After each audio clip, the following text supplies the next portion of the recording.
Senang sekali, saya dari Injabar, kita punya program InTalk yaitu Injabar Talk. Saatnya kita bicara, saatnya kita diskusi, berharap tawarkan solusi.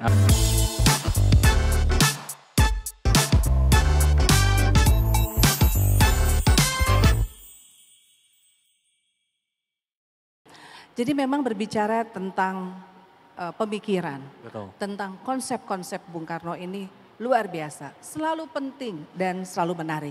Dan salah satunya Mas Hasto ini membuat satu buku pemikiran tentang geopolitik Bung Karno. Dan sebetulnya buku itu adalah disertasi beliau. Wow, luar biasa ya. luar biasa Biasanya sekali. disertasi itu disimpan di perpustakaan, Mas. Namun sekarang ini menjadi satu pemikiran juga ya, menjadi satu inspirasi juga bahwa disertasi itu dituliskan dalam bentuk buku dan kemudian bisa dibaca dengan enak dan dengan mudah dalam satu buku populer. Bisa dibaca oleh siapa saja. Nah, saya ingin bertanya Mas, kira-kira bagaimana relevansi dari kepemimpinan ataupun juga pandangan geopolitik kepemimpinan dari Bung Karno untuk pemimpin Indonesia masa lalu, masa kini dan masa depan?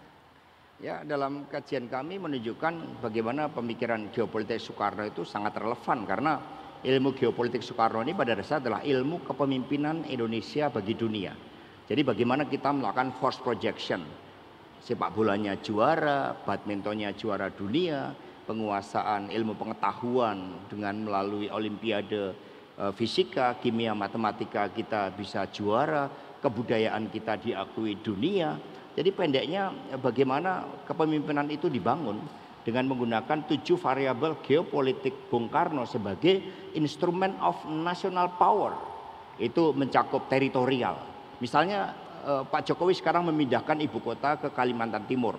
Secara teritorial bagaimana dengan pemindahan ibu kota ke Kalimantan Timur tersebut, maka ke depan dari Selat Lombok kemudian menuju ke Balikpapan, Selat Makassar, ada Maros, kemudian ke Bitung sampai ke Pasifik, itu menjadi suatu jalur perdagangan dunia, masa depan dunia yang menghubungkan antara Samudra Hindia, Samudra Pasifik itu berada.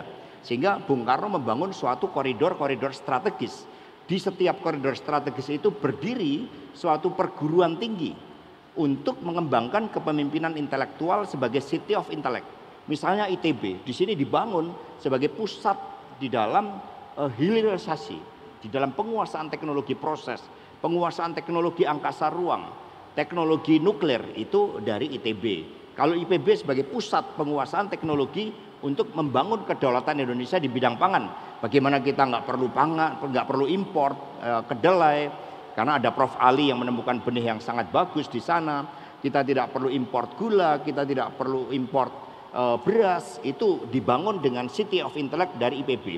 Patimura sebagai koridor strategis membangun kepemimpinan Indonesia di bidang maritim, maka Patimura itu menjadi City of Intellect di dalam pusat oceanografi dunia karena kekayaan kita memang sangat luar biasa. Itu baru dari variabel teritorial.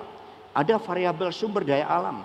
Bung Karno nggak mau menyentuh sumber daya alam kita, hutan-hutan kita, karena ini merupakan paru-paru dunia. Maka di dalam mendaya gunakan sumber daya alam kita, Bung Karno mengirim ribuan pemuda Indonesia karena kekuatan pemikiran geopolitik Soekarno terletak pada penguasaan ilmu pengetahuan, teknologi, riset dan inovasi. Maka ketika Khrushchev datang ke ITB, Bung Karno saat itu meminta agar dilakukan kajian bagaimana batu bisa menjadi baju. Dan akhirnya dengan pancingan dari Soekarno, karena batu kapur itu kan ada kalsiumnya, bisa dipolimerisasi, itu kemudian bisa menjadi baju.